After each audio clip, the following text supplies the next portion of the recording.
Yuki Juan. Materi tekanan pada zat padat kelas 8. Assalamualaikum warahmatullahi wabarakatuh. Halo sahabat Yuki Juan Daily. Kali ini Bapak akan menyampaikan materi tentang tekanan subbab tekanan zat padat. Seperti yang kalian lihat di awal, yaitu nanti kita akan bahas tentang model dongkrak hidrolik dan beberapa ilustrasi tentang tekanan pada zat padat. Simak terus ya, dan jangan lupa like dan subscribe, dan jangan lupa juga nanti kalian memberikan komen pada video kali ini. Selamat belajar bersama Yuki Juan Daily. Ya, pada gambar ini yang pertama ada ilustrasi, yaitu jalanan yang berlumpur. Sering kita jumpai jalanan yang berlumpur. Kadang membuat susah atau menyulitkan bagi pengguna jalan. Nah, maka disediakan ilustrasi juga. Ini ada dua pilihan. Ketika kita melewati jalan yang berlumpur, apakah kita akan menggunakan sepatu boot atau menggunakan sepatu hak tinggi? Tentunya kita akan memilih sepatu boot. Karena apa? Permukaan bawah dari sepatu boot itu lebih luas daripada permukaan sepatu hak tinggi. Nah, kita lihat bagian belakangnya ini runcing. Jadi kemungkinan ketika digunakan pada jalan yang berlumpur, bagian belakang ini akan menancap. Ketika sudah menancap, maka kaki akan sulit melangkah. Ilustrasi lain pada gambar bawahnya, yaitu ada gambar angsa diperlihatkan dengan kakinya yang berselaput, sedangkan ayam kakinya tidak berselaput. Maka ini angsa memiliki keuntungan, tentunya dia bisa mencari makanan di tempat yang berlumpur. Seperti halnya kita manusia melewati jalan yang berlumpur, kita lebih mudah menggunakan sepatu boot.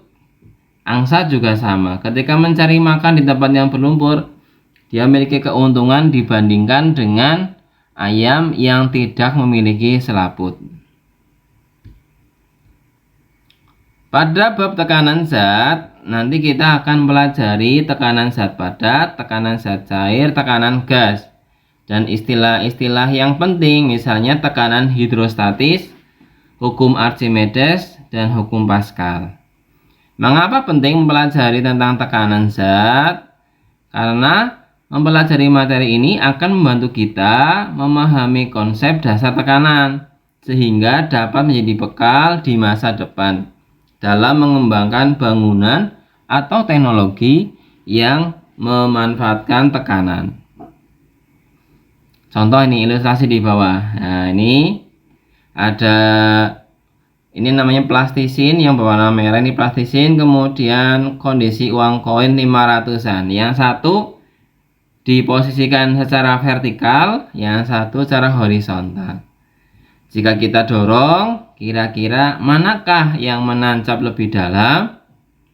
Ya, bisa kalian prediksi sendiri dari dua kali ini, mana yang menancap lebih dalam jika menggunakan gaya yang sama. Pada subbab tekanan zat padat ini, masih ingatkah tadi tentang uang logam tadi? Ketika kita mendorong uang logam di atas plastisin, berarti kita telah memberikan gaya pada uang logam. Besarnya tekanan yang dihasilkan uang logam pada plastisin tergantung pada besarnya dorongan gaya yang kita berikan dan luas permukaan pijakan atau luas bidang tekannya. Konsep tekanan sama dengan penyebaran gaya pada luas suatu permukaan. Jadi konsep tekanan adalah penyebaran gaya pada luas suatu permukaan. Sehingga apabila gaya yang diberikan pada suatu benda semakin besar, gaya yang semakin besar, maka tekanan yang dihasilkan juga akan semakin besar. Nah, nih. Jadi kalau gayanya semakin besar, maka tekanan juga akan semakin besar. Sebaliknya, semakin luas permukaan suatu benda, tekanan yang dihasilkan semakin kecil. Secara matematis, besarnya tekanan dapat dituliskan dalam persamaan sebagai berikut, yaitu P sama dengan F per A. P sama dengan F per A.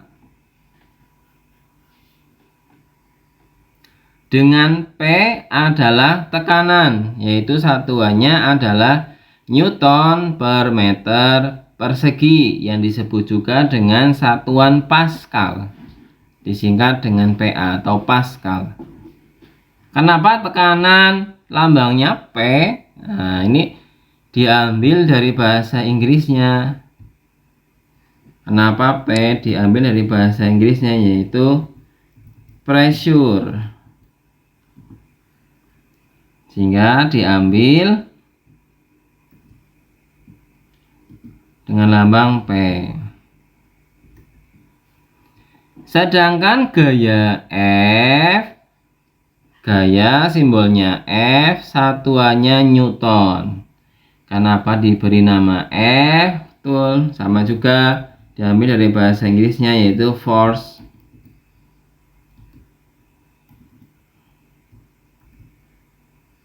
Sehingga diberi lambang F. Sedangkan A adalah luas bidang, satuannya meter persegi. Nah, diberi lambang A, betul, yaitu dari area atau bidang, simbolnya A.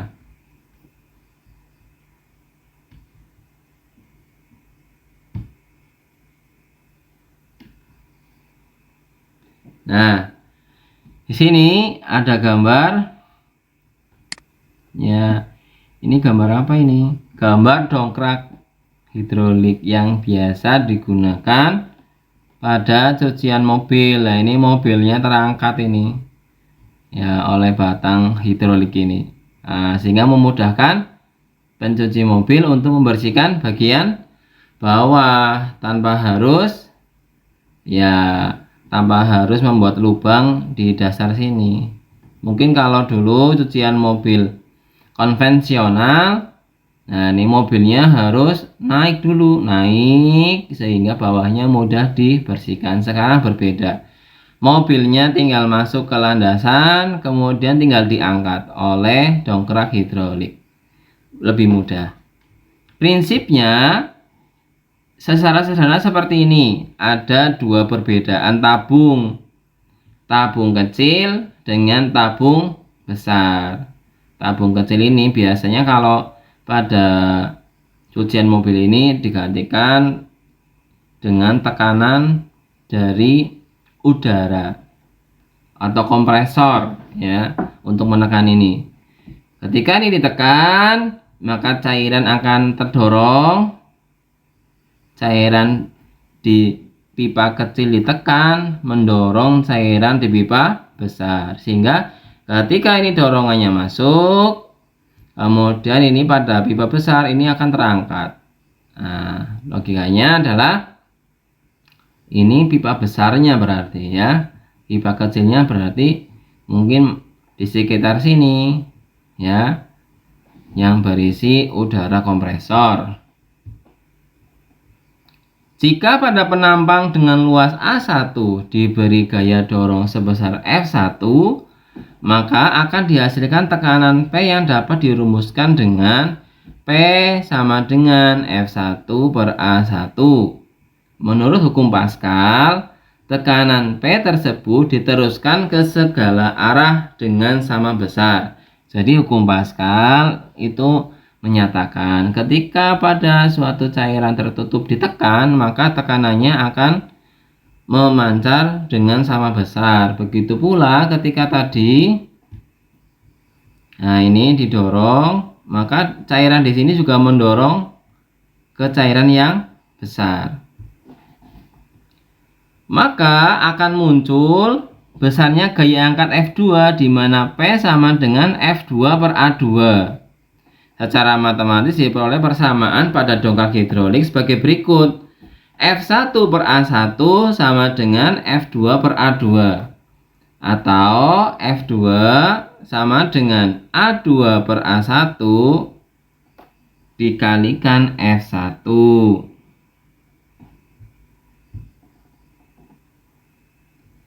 P itu tekanan dan F1, F2 adalah gaya yang diberikan A1 dan A2 luas penampang. Mungkin ini kurang lengkap, akan Bapak ulangi lagi di sini. Ya, jadi ada beberapa istilah itu. F1 itu adalah F1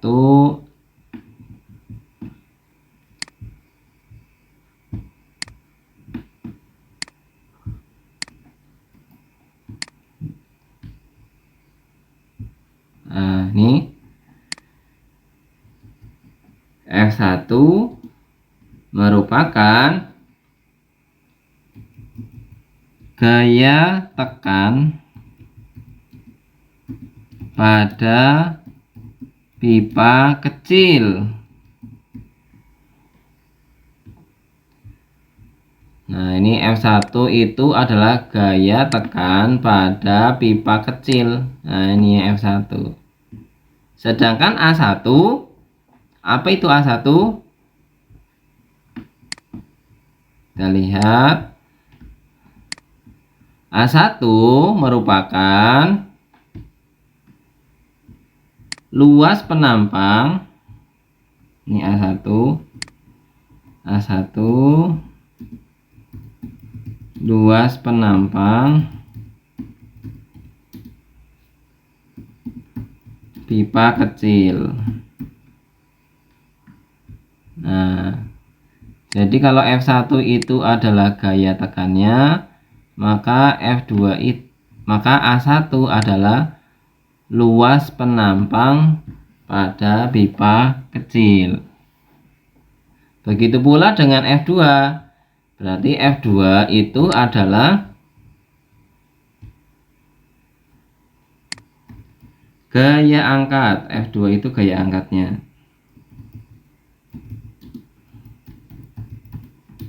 Pada pipa besar.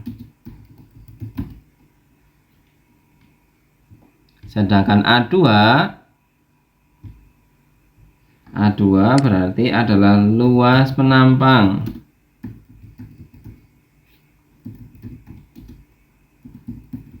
pipa besar.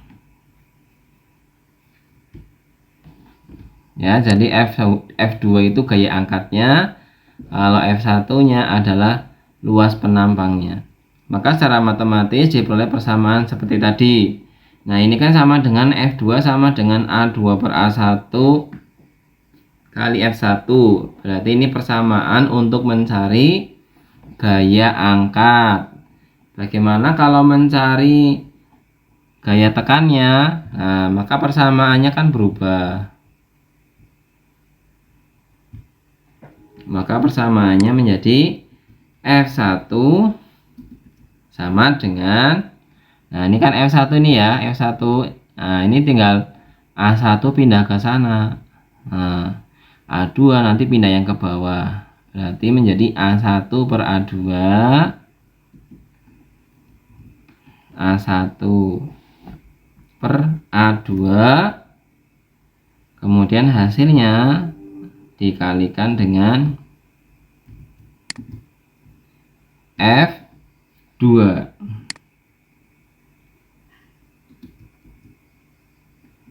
Ya, seperti itu. Jadi F1 sama dengan A1 per A2 dikalikan dengan F2. Sehingga jika nanti ada soal yang meminta untuk mencari besarnya gaya tekan, kita bisa menggunakan persamaan yang ini. Nah,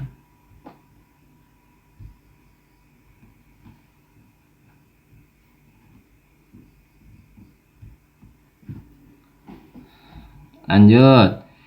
Jika A2 lebih besar dari A1, maka akan diperoleh gaya angkat F2 yang lebih besar dari F1. Ini merupakan prinsip kerja dari pompa hidrolik. Apakah kamu sudah mampu menjawab mengapa pompa hidrolik mampu mengangkat motor atau mobil yang sangat berat dengan menggunakan gaya yang kecil, padahal di dalam pompa hidrolik tersebut hanya berisi udara atau juga berupa minyak? Nah, nanti kita jawab bersama. Misal ini contohnya, pompa hidrolik menerapkan prinsip dari hukum Pascal. Pada pompa hidrolik terdapat dua luas penampang yang berbeda, yaitu luas penampang kecil atau A1 dan luas penampang besar atau A2.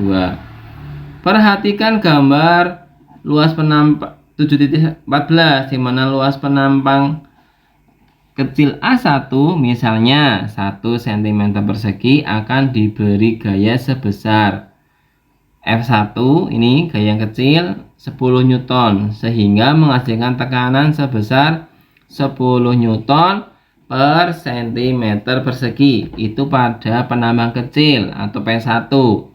Sedangkan tekanan 10 Newton per cm persegi akan diteruskan menuju luas penambang besar atau F2. Jadi ketika tadi belajar, nah ini adalah P1, ini adalah P2 ya. Jadi tekanan ini akan diteruskan ke yang besar.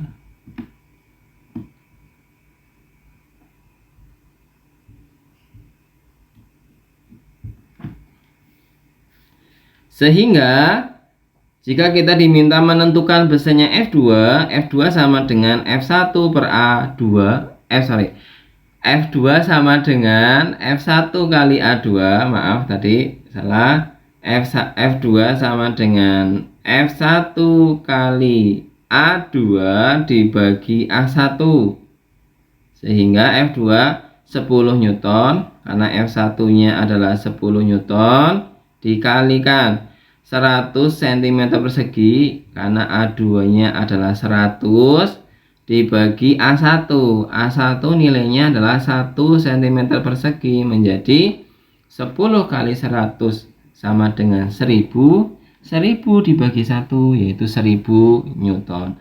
Besarnya berdasarkan contoh tersebut dapat dilihat bahwa dengan memberikan gaya 10 Newton pada luas penambang kecil mampu memberikan gaya 1000 Newton pada luas penambang besar. Berdasarkan prinsip inilah pompa hidrolik mampu mengangkat motor atau mobil yang cukup berat. Nah, ini berikutnya latihan. Nah, ini latihannya. Nah, kita lihat apakah setelah pembelajaran ada di antara kalian yang bisa menjawab pertanyaan ini. Yang pertama adalah faktor yang mempengaruhi besarnya tekanan itu apa tadi di awal? Ya, kalau kalian menyimak tadi videonya dari awal, pasti tahu bahwa faktor-faktor yang mempengaruhi besarnya tekanan itu adalah yang C, yaitu luas bidang tekan dan gaya tekan ya. Luas bidang tekan itu simbolnya A, gaya tekan simbolnya F. Nomor 2, sebuah alat pengangkat mobil memiliki luas penampang penghisap kecil A1 sebesar 20 cm persegi dan penghisap besar A2 sebesar 50 cm persegi. Ternyata dengan kondisi seperti itu mampu mengangkat mobil yang bobotnya itu 20.000 Newton. 20.000 Newton. Ini 20.000 Newton. Maka kalian diminta menentukan besarnya F1 ya. Nah, khusus untuk jawaban ini silakan kalian bisa isi di kolom komentar ya. Ya, isi di kolom komentar. Nomor 3, upaya yang dapat dilakukan untuk mendapatkan tekanan yang besar adalah tekanan yang besar dapat dilakukan dengan cara yang D. Meningkatkan gaya tekan tapi luas permukaannya diperkecil. Nah, meningkatkan gaya tekan dan luas permukaannya diperkecil. Nah, ini adalah 3 soal latihan. Nomor 1 dan nomor 3 sudah terjawab. Nah, untuk nomor 2, nah ini nomor 2 bisa kalian jawab ya di kolom komentar. Nah, ini di kolom komentar ya tadi. Sebagai bantuannya diketahui A1 20, A2-nya 50, F2-nya 20.000. Nah, tanya F1. Gunakan persamaan yang tadi, F1 per A1 sama dengan F2 per A2. Nah, diminta menentukan F1. Nah, tadi pada video sebelumnya sudah dibahas cara mencari F1 bagaimana. Nah, terapkan dengan persamaan itu, kemudian jawaban kalian kirim ke kolom komentar. Oke, terima kasih atas perhatiannya. Semangat belajar terus dan tunggu video dari Bapak berikutnya. Assalamualaikum warahmatullahi wabarakatuh. Dan jangan lupa subscribe ya. Terima kasih. Selamat belajar.